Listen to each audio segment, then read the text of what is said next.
saudara, tentang dipermuliakan dan dikuduskan. Alkitab bahasa Yunani atau terjemahan asli dari kata ini itu memakai kata hagiaso. Ada nggak di sini, saudara? Oke, nah ini. Oke, hagiaso. Saudara-saudara, hagiaso itu punya arti, Bapak Ibu Saudara, membuat suci secara seremonial, memurnikan atau menguduskan secara mental, untuk menghormati, dan ternyata ada arti kata apa? Memuliakan.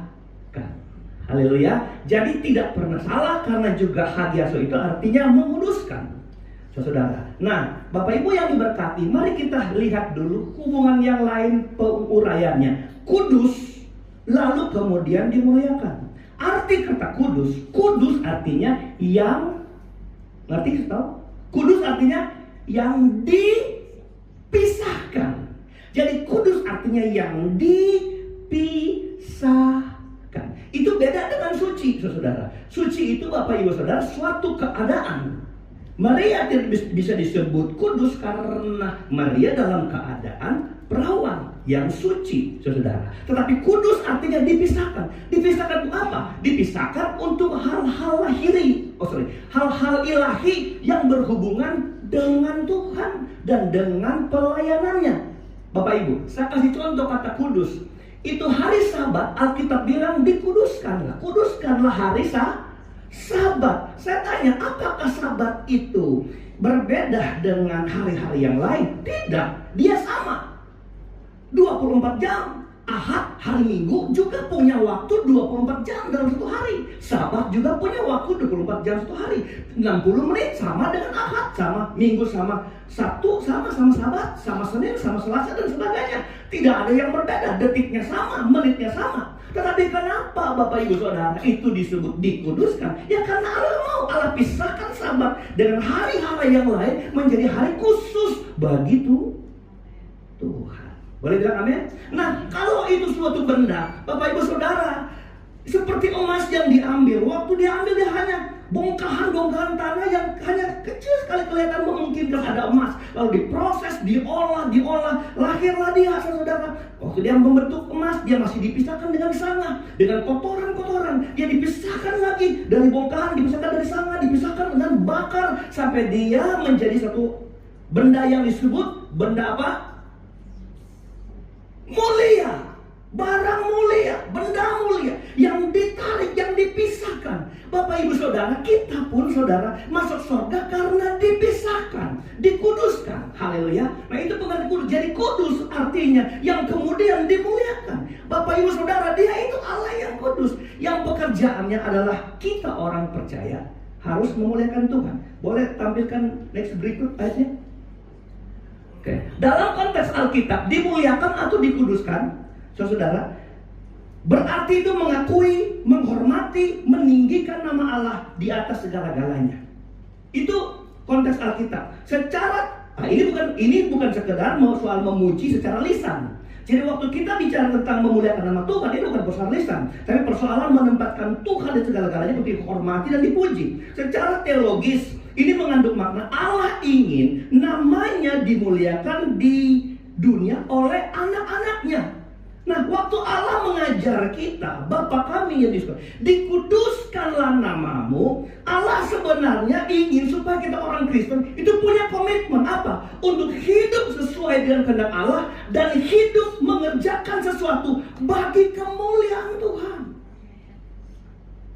Jadi kalau begini dulu, kalau menghadap Tuhan bilang dikuduskan namamu, itu bukan persoalan bicara, bukan persoalan ucapan, tapi persoalan waktu engkau datang ke sana, engkau sudah siap nggak untuk memuliakan Tuhan dengan hidupmu, dengan segala sesuatu di hidupmu engkau memuliakan Tuhan. Nah, maka itu Bapak Ibu Saudara, kita mau belajar hari ini bagaimana sih sebenarnya orang Kristen itu memuliakan Tuhan. Apakah datang beribadah seperti ini memuliakan Tuhan? Ataukah hanya sekedar datang beribadah lalu kita bilang, wah saya sudah memuliakan Tuhan? Nah, hari ini kita belajar supaya waktu kau berdoa dengan pujian, dengan menyembah Tuhan, dengan memuliakan Tuhan, Tuhan gak pernah dengar kata pemuliaanmu. Kenapa? Karena Tuhan lihat dalam hidupmu tidak pernah memuliakan Tuhan. Haleluya. Kenapa kita enggak ngajarin mengucap doa Bapa Kami di gereja? Karena doa Bapa Kami itu pattern,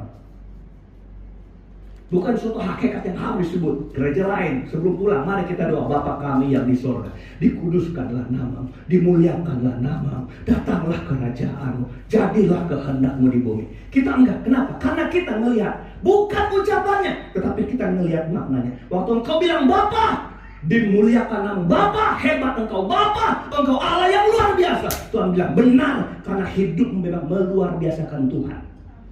Mari kita mulai. Kalimat tanya, bagaimana caranya seorang anak Tuhan memuliakan Tuhan? Pertama, Ibrani 13 ayatnya yang kelima.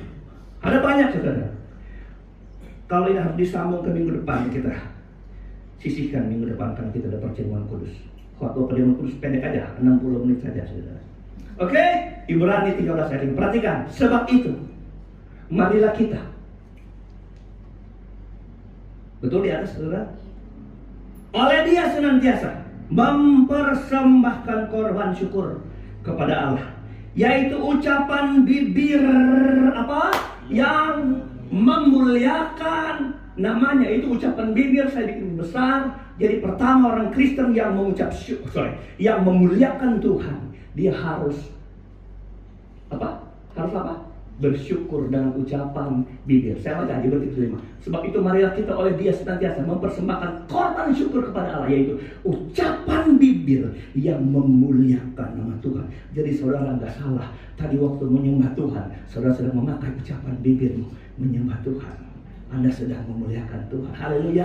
Jadi jangan tinggalkan ibadah, karena ibadah adalah peluang, kesempatan saudara diberi kesempatan untuk menyembah, memuliakan Allah. Tapi memuliakan Tuhan dengan bibir, bukan cuma di gereja, di rumahmu, di dapur waktu engkau memasak. Haleluya. Waktu engkau sakit, engkau harus memuliakan Tuhan. Waktu engkau sehat, sama. Memuliakan Tuhan dengan bibir. Waktu engkau landing hidupmu, saudara, memuliakan Tuhan. Engkau take off, waktu engkau mendarat ke bawah, hidupmu terjun ke bawah, saudara, dengan baik. Tuhan tidak pernah bilang bahwa nggak usah mengucap syukur. Tapi orang Kristen mengucap syukur dalam segala perkara dengan apa? Ucapan bibir yang memuliakan Tuhan. Kalau engkau hanya dapat mengucap syukur hal yang baik, lalu hal yang buruk engkau tidak mengucap syukur, di sini letak cara kau mengucap syukur. Ini baru awal, ini baru kunci, ini baru kulitnya saudara. Tentang orang Kristen harus mengucap syukur, memuliakan Allah dengan apa? Dengan bibirnya. Suka dukamu, muliakan Tuhan. Jangan main dong saudara. Haleluya. Saudara naik pesawat, puji Tuhan bisa ke atas, karena katanya bahaya itu waktu take off saudara. Lalu di atas aman. Engkau landing, engkau puji Tuhan. Engkau jatuh pun saudara harus memuji Tuhan. Haleluya. Tidak ada alasan orang Kristen tidak memuliakan Tuhan. Dengan baik, suka dukamu tetap harus memuliakan Tuhan. Nah sampai situ. Next, ayat berikut. Mari kita lihat.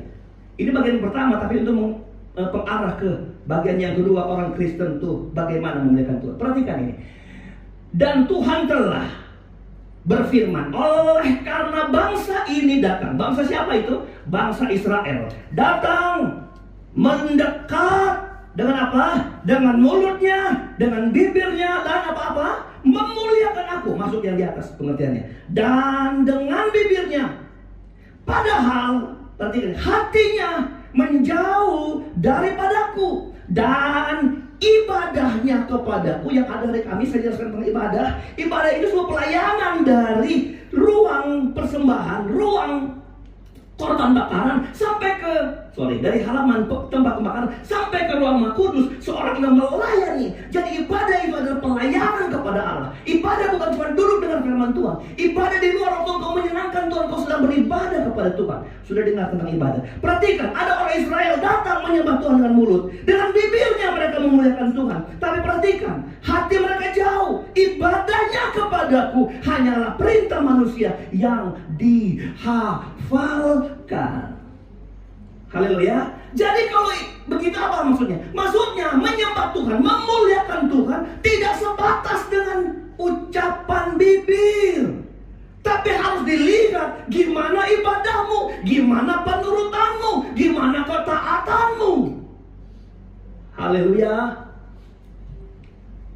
Nah, mari kita mulai bagian yang kedua, karena ternyata memerlukan tindakan. Di atas sebenarnya saya menggarisbawahi tentang pengertian dalam konteks Alkitab. Ini bukan sekedar soal memuji lisan, tetapi juga tindakan. Memerlukan tindakan. Nah, Bapak Ibu Saudara, tidak hanya sekedar ucapan bibir, tetapi ada tindakan. Ada satu bentuk ibadah yang bukan karena perintah manusia, tapi karena perintah Tuhan. Yang kedua, kita masuk kepada tindakan. Apa itu? Amsal pasal 3 ayat 9. Apa-apa yang harus kita pakai untuk memuliakan nama Tuhan. Oke? Mari kita baca sama-sama ayat ini dalam hitungan yang ketiga. 1, 2, 3. Muliakanlah Tuhan dengan apa? Hartamu dan dengan hasil pertama dari segala penghasilanmu. Saudara lihat ya, tentang harta Tuhan sertakan dengan ayat atau dengan kalimat apa ini? Hasil pertama segala penghasilanmu. Bapak Ibu Saudara, itu harta. Itu Tuhan bilang gini, semua yang kita punya harus dimulai dari, karena bisa hasil pertama itu pekerjaan. Terima kasih, di sini ada banyak anak-anak muda yang kalau dia gaji pertama dia kasih, saudara. Dia nggak nikmatin, saudara. Gaji pertama dia kasih. Nah, untuk apa mengerti apa? Bahwa kemudian engkau akan melimpah harta dari pekerjaanmu. Haleluya. Makanya ini saya sisihkan tentang hasil pertama. Saya mau bicara tentang hartamu. Yang kedua dengan baik. Memuliakan Tuhan itu harus memuliakan dengan apa? Hartamu. Halo? Aduh, ini kok bicara harta, bicara oh ya semua ini. Apa memuliakan Tuhan dengan apa? Hartamu. Yang gak berharta gimana? Dengar sebentar, saudara. Memuliakan Tuhan dengan apa? Dengan hartamu. Yang pantatnya mulai panas kalau dengar harta ini ya, saudara ini. Takut hartanya digoyang-goyang di gereja, saudara. Ada 3 alat ukur Tuhan tentang yang kita punya, tentang harta kita. 1, memberi. 2, apa? Menabur. Ada sini? Menabur. Dan ketiga adalah perpuluhan. Harta kita diatur di 3 langkah ini: menabur, memberi, perpuluhan. Menabur bukan memberi. Memberi bukan menabur. Menabur, memberi bukan perpuluhan. Perpuluhan bukan memberi. Perpuluhan bukan menabur. Haleluya. Kalau Anda mengelola hartamu untuk memuliakan Tuhan, 3 perkara ini dikerjakan. Haleluya. Senang sekali, saudara. Saudara mau diberkati? Pertama, Bapak Ibu Saudara, tentang memberi. Kita baca dulu Lukas 6 ayat 38. Memberi, menabur, dan persepuluhan. Kita lihat memberi. Berilah dan kamu akan diberi. Satu takaran yang baik, yang dipadatkan, yang digoncang-goncang, dan yang tumpah keluar, haleluya, akan dengan baik dicurahkan. Berkat itu dicurahkan. Beda dengan tuang, dicurahkan. Tuhan bukan menuang berkat kita, tapi Tuhan mencurahkan. Sampai waktu engkau menampungnya, engkau menggoyang-goyang karungnya supaya dia padat berisi. Dengar janji Tuhan tentang memberi. Haleluya. Terus dulu ke dalam ribaanmu, sebab ukuran yang kamu pakai untuk mengukur akan diukurkan kepada. Perhatikan kalimatnya. Ini bicara volume, ini bicara ukuran, ini bicara takaran. Boleh bilang amin? Bicara apa? Volume. Waktu saudara ingin mengalami volume yang besar, saudara juga harus mengeluarkan hal yang besar. Makanya Alkitab bilang, nah seperti itu hubungannya dengan menabur. Itu berkat. Amin, saudara. Dan waktu engkau memberi, engkau nggak usah nuntut apa yang kemudian akan Tuhan gak balaskan kepada saudara. Karena itu menyangkut apa? Nilai, menyangkut isi, menyangkut volume. Saudara, kadang saya gini loh, dan bukan kadang, kebanyakan kalau saya pelayanan, saya ngelihat ke gereja kecil loh, saudara. Saya kemarin kemana dong, saudara? Saya bukan pelayanan, saya nggak ngambil PK-nya. Padahal yang hadir di Manado tahu kan, boleh dibilang gaji itu besar, tapi saya terima, saya kembalikan. Sebelum saya ke Manado, saya diundang ada gereja kecil, mau bikin pembinaan kepada pelayan-pelayannya. Saya datang, habis itu dia ada satu jemaat ibu yang bilang sama gembalanya, panggil biar pelayan kita dikasih tataran. Nanti saya yang masih sama pendetanya. Tapi waktu saya terima, saya kembalikan sama gembalanya, karena saya tahu, saudara, apa yang dia butuhkan. Waktu saya ngasih sama dia, saya nggak berharap bahwa saya akan dapat seperti apa yang beri. Karena waktu saya memberi, yang saya tunggu adalah nilai pemberiannya. Saya waktu ngasih di Manado, saya tahu satu waktu nilai yang lebih akan saya terima, bukan di Manado, tapi di tempat ini. Tapi di tempat lain, itu memberi. Mari kita pindah ke menabur, hal yang berbeda. Menabur, 2 Korintus 9 ayat 6. Camkanlah ini, orang yang menabur sedikit akan menuai apa? Sedikit. Orang yang menabur banyak apa? Akan menuai banyak. Ada Alkitab yang mau saya baca. Apa yang engkau tabur, itu apa yang engkau tuai. Tadi menabur sedikit, menabur banyak. Ada hubungannya saudara dengan memberi. Tapi Alkitab tentang menabur, dia bilang apa yang kau tabur, itu yang apa? Engkau tuai. Jadi ini menabur itu bicara apa? Menabur itu tidak hanya bicara volume, bicara isi, tapi bicara produk, bicara jenis, saudara. Maka saudara, kalau kau menanam anggur, engkau akan menuai anggur. Beda. Engkau memberi uang, Tuhan mungkin nggak beri engkau uang, tapi Tuhan beri kesejahteraan yang lebih bernilai dari segala uang. Itu, haleluya. Kalau kau memberi, jangan bilang, oh itu saya dapat semua. Bukan. Bahkan waktu memberi pun engkau nggak berharap dapat balasan. Kenapa? Karena memberi itu memuliakan Tuhan. Dapat balasan itu akibat, saudara. Tapi tujuan memberi sama, tujuan menabur. Waktu engkau menabur, Tuhan bilang, itu bicara apa? Produk yang kau tabur. Engkau tabur kebajikan, kau tuai kebajikan, engkau tolong orang tolong saudara. Haleluya. Engkau tabur uang, engkau dapat uang. Engkau tabur duren, engkau terima duren. Itu bicara apa? Bicara tentang produk. Coba engkau lihat apa yang kau tahan hidup saudara. Engkau mau kembangkan nggak produk saudara? Engkau pelit di produk itu, produkmu nggak akan dibuat Tuhan mengembang. Haleluya, haleluya, haleluya. Semakin engkau rasa kurang di sini, itu yang kau harus korbankan. Engkau tabur, saudara. Boleh bilang amin? Jadi orang Kristen, kalau dia memuliakan Tuhan, dia harus memberi, dia harus menabur. Sekarang perpuluhan. Perpuluhan bukan memberi, perpuluhan bukan menabur. Sangat jauh sekali berbeda perpuluhan dengan memberi. Karena perpuluhan hubungannya dengan nominal. Coba Anda lihat, ada nominal nggak di kata perpuluhan? Ada tidak? Ada tidak? Kalau ada tidak? Ada apa? 10. Waktu Tuhan bilang kau muliakan Tuhan, engkau kembalikan milik Tuhan. Tuhan kasih standar nominal karena Tuhan mau lihat kejujuranmu. Menabur, memberi, dasarnya gini, berilah dengan sukacita. Amin. Beri sukacita, nggak ada nominal.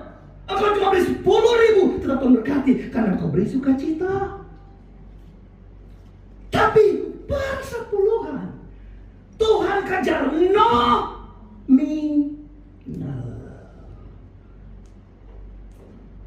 Ini nggak bicara bohong. Baru habis doa tadi malam, saya di belakang ngomong sama anak. Ada ibu dekat, Om. Tadi saya baru bilang, Tante, saya lupa kalau besok. Ini sudah bulan Maret, Om. Sudah bulan Maret. Kenapa? Saya lupa ngasih perpuluhan bulan Februari. Saya udah bilang, Tante, saya mau kasih 2 kali di bulan Maret. Oh, tapi Tante bilang, aman. Oh iya, puji Tuhan. Apa dia sambung yang bikin hati saya bangga gini. Kalau saya nggak ngasih, saya nggak bisa tidur. Yang pantatnya gatal terserah saudara. Saya hanya bilang, saudara mau diberkati atau tidak, muliakan Tuhan. Cara memuliakan Tuhan atur. Saudara-saudara, perpuluhan itu konsekuensinya dengan nilai hidupku di mata Tuhan. Maliaki, baca sebelum baca lah. Dengan apa aku menipu Tuhan? Tuhan dengan membayar perpuluhan. Anda lihat perpuluhan yang tidak dikerjakan menunjukkan orang itu berstatus penipu. Sudah. Tuhan berkati usaha saya. Waktu berkati ada milik Tuhan di sana. Itu bukan punya kamu. Kewajibannya kembalikan. Waktu saudara diberkati, dia kembalikan. Engkau nipu Tuhan. Haleluya. Saudara, kita tipu. Ada orang berkamuflase dalam memberi. Dia kehilangan nominal kejujuran di hadapan Tuhan. Saudara yang berkati Tuhan, perpuluhan bukan rela nggak rela. Perpuluhan tidak ada hubungan dengan berilah dengan sukacita enggak. Engkau nggak sukacita engkau beri. Engkau rasa nggak cukup engkau harus beri. Satu waktu ada ibu muda, dia ngasih mobil, baru bilang sama saya, ya saya ngomong aja itu anak saya. Wah, waktu cuma terima gaji 5 juta, saya keluar 500. Nggak mikir-mikir. Kemarin jualan dapat 100 juta, Pak, keluar 10 juta, lo berasa lo. Nah lihat, manusia. Saya bilang, kamu sih nggak lihat yang mau keluar, lihat yang masuk. Kamu mau dikembalikan dapat 4 juta atau mendapat 90 juta? Sebentar saya mau kasih tahu tentang kenapa orang berat di sini. Bagian ketiga tentang muliakan Tuhan diberi hubungan dengan ini. Bapak Ibu Saudara, engkau suka nggak suka? Yang Tuhan punya kasih. Karena itu bukan kita punya. Amin. Nanti lihat Tuhan berkati kita. Tuhan berkati kita. Tuhan bilang, kalau kau memuliakan aku muliakan kamu. Itu satu ayat yang dikasih seorang tukang pijit tukang pijit atlet Amerika Serikat kepada seorang pelari sprint dari Inggris. Siapa namanya? Riddle. Sama apa dia nama depannya? Waktu dia nggak ikut lari sprint tahun lalu,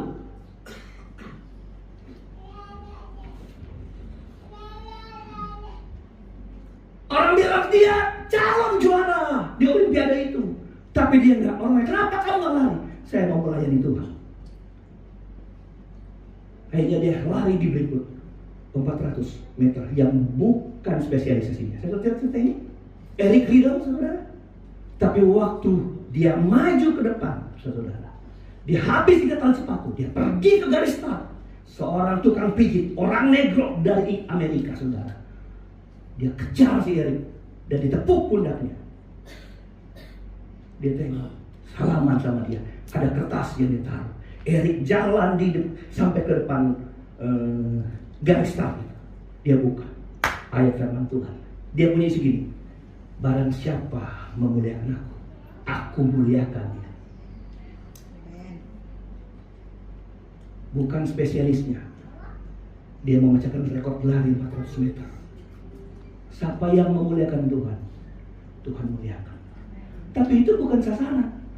Waktu engkau melakukan ini semua, engkau melakukan karena engkau mau memuliakan Tuhan. Bukan supaya saya diberkati, bukan supaya saya dapat balasan. Tuhan Alkitab bilang kasih perpuluhan, kantong-kantong kita nggak bocor, jerih payah kita, lelah kita taruh di kantong bolong, saudara. Bukan itu, saudara, itu hanya akibat waktu kita setia sama Tuhan. Muliakan Tuhan, Anda kan harus tahu.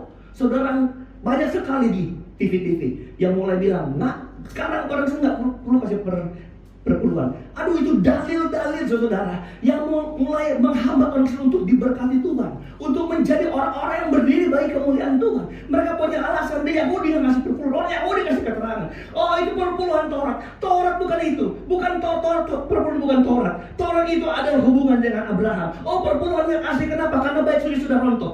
Tuhan, perpuluhan itu gak ada hubungannya dengan bait suci. Kasih perpuluhan karena orang Lewi sudah gak ada kerja. Saudara, perpuluhan berhubungannya dengan Tuhan, dan banyak sekali yang perlu diulaskan. Bapak Ibu Saudara, itu sebabnya saya kasih tahu, kalau engkau memuliakan Tuhan, mulai setia dengan hal ini. Kalau engkau melatih, latihlah sedini mungkin. Saudara, maaf, saya khotbah ini bukan saya kekurangan, tapi saya mau khotbah ini supaya saudara mengalami berkat-berkat Tuhan. Dan kau berdiri benar di hadapan Tuhan, memuliakan Tuhan. Amin. Amin. Makanya waktu kau doa menyembah Tuhan, haleluya, dimuliakan nama-Mu. Hidupmu melakukan perintah manusia, bukan perintah Allah. Makanya waktu kau menyembah Tuhan, muliakan Tuhan dengan hartamu. Kalau engkau enggak memberi, konsekuensinya tidak seperti konsekuensi perpuluhan. Engkau memberi, berarti engkau dapat. Engkau enggak menabur, engkau enggak dapat taburan. Tapi engkau enggak memberi, engkau berdiri sebagai penipu di mata Tuhan. Itu sebabnya status beri benarkan, baru engkau memberi, supaya pemberianmu berkenan di hadapan Tuhan. Bukan pemberian seorang, bukan taburan seorang penipu, tapi seorang yang sudah berkenan di hadapan Tuhan. Berikut, bagaimana memuliakan Tuhan? Yang ketiga, 1 Korintus 6 ayatnya yang ke-20. Perhatikan ini. Sebab kamu telah dibeli dan harganya apa? Telah lunas dibayar. Sama-sama 23. Karena itu muliakanlah Allah dengan tubuhmu. Haleluya. Dengan apa? Tubuhmu. Tadi hartamu, mulutmu, sekarang tubuhmu. Anda belajar nggak apa yang Alkitab bilang tentang tubuh? Bicara tubuh, bicara daging. Roma 8 ayat 7, ayat 13. Bicara tubuh, bicara daging. Dan saya kasih tahu, tubuh kita ini, daging kita ini bertentangan dengan kehendak Allah. Tubuh kita mau ke utara, kehendak Tuhan ke selatan, saudara. Maka Alkitab bilang kau mau berdoa, tapi tubuhmu lemah. Tubuh masuk ke hal rohani. Tubuh masuk ke hal yang memuliakan nama Tuhan, Bapak Ibu Saudara. Tapi Alkitab bilang muliakanlah Tuhan dengan tubuhmu. Satu ayat firman Tuhan tentang tubuh. Perhatikan ya, Galatia 5:19-21. Perbuatan daging telah nyata, percabulan, kecemaran, hawa nafsu, penyuapan, sihir, perseteruan, perselisihan, iri hati, amarah, kepentingan diri sendiri, percideraan roh, pemecah, kedengkian, kemabukan, pesta pora, dan sebagainya. Terhadap semua itu kuperingatkan kepada kamu, seperti yang telah kubuat dulu, bahwa barang siapa melakukan hal-hal demikian, ia tidak akan mendapat bagian dalam kerajaan Allah. Saudara, itu tubuh menghantar kita pada kebinasaan. Tapi Alkitab bilang, gimana engkau memuliakan Tuhan? Muliakanlah Tuhan dengan tubuhmu. Saudara paham maksud saya? Tubuh yang suka melawan Tuhan. Tuhan bilang, kalau engkau memuliakan Tuhan, pakai itu untuk memuliakan Tuhan. Bagaimana caranya? Caranya adalah matikan terangnya tubuh. Keinginan daging, saudara, ada nggak sih ukurannya? Terus, untuk membebaskan tubuh yang hidup, kudus, berkenan, keinginan daging harus dibikin mati. Roma 8 ayat 13. Dari sini saya bisa baca Roma 8 ayat 13. Perhatikan. Sebab jika kamu hidup menurut daging, kamu akan mati. Tapi jika oleh roh kamu matikan perbuatan-perbuatan tubuhmu, kamu akan hidup. Nah, dengar, kapan seseorang memuliakan Tuhan dengan tubuh? Coba. Orang Kristen waktu dia memuliakan Tuhan dengan tubuh, bukan pergi gereja, bukan lipat lutut berdoa, tapi waktu dia mematikan keinginan tubuhnya, dia berperang dengan tubuhnya, dia sedang memuliakan Tuhan. Haleluya. Waktu bilang gak usah ibadah, gak usah berdoa, Tubuhnya bilang, capek hari ini. Carilah tempat yang nggak usah ibadah pagi sore, tidur aja dulu saudara. Tubuh ini waktu kau matikan, udahlah ambillah, curilah, sudah bohonglah saudara. Waktu tubuh ini ngomong itu saudara, kalau kau lawan, kau matikan, engkau sedang memuliakan Tuhan. Peperangan orang Kristen mematikan tubuh, mematikan daging adalah suasana penyembahan yang lebih hebat dari menyembah dalam gereja. Perhatikan ini. Waktu orang Kristen mematikan tubuhnya, pengaruh-pengaruh dagingnya yang menyesatkan dia terus patahkan semua tawaran-tawaran dosa dari tubuh. Dia sedang menyembah Allahnya yang hebat di dalam kerajaan surga. Jangan saudara biarkan tubuhmu kalah di luar. Nanti diperbaiki hari Minggu di gereja. Dusta jalan terus, kemunafikan jalan terus, adu domba jalan terus, perseteruan jalan terus, kepahitan jalan terus. Saudara, kau biarkan daging itu bergerilya di hidup saudara. Lalu kau datang, nanti aku datang hari Minggu menyembah Tuhan di gereja. Bukan. Waktu engkau batalkan setiap pekerjaan daging di luar sana, engkau sedang menyembah Tuhanmu yang hebat dan luar biasa. Yang sepakat dia ramai dulu. Supaya kau jangan jadi orang Kristen yang Kristen hari Minggu. Udah hari Minggu bolong-bolong. Udah hari Minggu gak setia. Kalau ibadah gak pernah merubah hidup saudara, pikirkan dulu baik-baik. Haleluya. Haleluya. Untuk apa Anda gereja? Gereja hanya menawarkan cerita-cerita yang menyenangkan, tidak mengubah hidup saudara. Gereja inilah enak firman-Nya. Cari yang mengubah hidup saudara. Saya kasih tahu, Kristen itu pikul salib. Kristen itu pikul salib. Masa mengalahkan tubuh untuk doa, untuk ibadah, untuk setia, taat saudara kepada pimpinan, taat kepada gereja lokalmu. Bagaimana salib yang besar datang sama saudara? Ini versi khotbah anak. Anak tuh kenal Bapa. Waktu engkau kenal Bapa, kenal rumah Bapa. Haleluya. Anak punya anak nggak tinggal di rumah saudara, saudara bilang apa saudara? Anak atau bukan? Anak tuh kenal rumah Bapa, kenal aturan di rumah Bapa, kenal gerejamu. Engkau mau dibentuk, engkau mau diajak untuk berinvestasi di gereja buat kemajuan rumah Bapamu di dunia ini. Amin. Itu ajarannya. Maka dari itu saudara, taklukkan daging saudara. Taklukkan. Waktu engkau menaklukkan di luar sana, engkau sedang menyembah Tuhan lebih dari ibadah seperti ini. Haleluya. Waktu engkau menolak tawaran untuk berdosa dengan Tuhan, engkau sedang menyembah Dia, memuliakan Dia. Itu Bapak Saudara.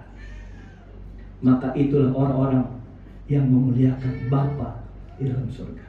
Tentang memuliakan yang lain, kita sambung di minggu yang akan datang. Yang punya semangat untuk merubah cara hidup memuliakan Tuhan, pasti akan hadir orang yang hari ini hadir.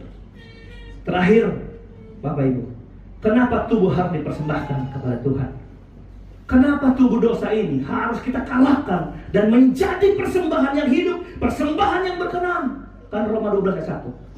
Persembahkanlah tubuhmu sebagai persembahan yang kudus, yang hidup, dan yang berkenan kepada Allah. Padahal daging ini suka akan yang jahat, suka akan dosa, tapi kita persembahkan sebagai yang kudus. Kenapa? Karena kita belajar mematikannya di sini, lalu kita menjadikan sebagai persembahan kepada Tuhan. Kenapa Bapak Ibu harus berjuang untuk itu? Ayat terakhir sebelum perjamuan kudus, 1 Korintus 6 ayatnya yang ke-20. Ini ayat pokok yang tadi di atas, saudara. Mari pemain keyboard datang ke depan. Saya baca pelan ini. Sebab kamu telah dibeli, harganya telah lunas dibayar. Karena itu muliakanlah Allah dengan tubuhmu. Artinya dengan kata lain, Kita ini sudah bukan punya kita lagi. Tuhan berkuasa. Tuhan yang punya hak atas hidup kita. Dan orang-orang yang telah menjadi kepunyaan Tuhan, karena sudah dibayar, sudah dibeli, sudah lunas, maka dia harus hidup dengan keinginan Tuhan. Dia harus punya keinginan sama dengan keinginan Tuhan. Inginilah apa yang diinginkan Tuhan. Tidak mungkin kau anak, engkau berseberangan dengan Bapa yang telah menebus engkau, menjadikan engkau anak. Hanya Roh Kudus yang bisa mengubah saudara. Bukan saya, bukan kekuatan manusia yang bisa ubah. Hari ini engkau dengar firman Tuhan, jadikan tanah hatimu tanah yang baik, bukan yang berbatu, yang menolak dalam hati firman. Bukan jadi duri itu tanah saudara. Allah, karena saya begini, ngomong dengar, jangan jadi duri saudara. Engkau nggak akan hidup oleh firman yang kau pakai. Lembutkan hatimu, jadikan tanah yang baik.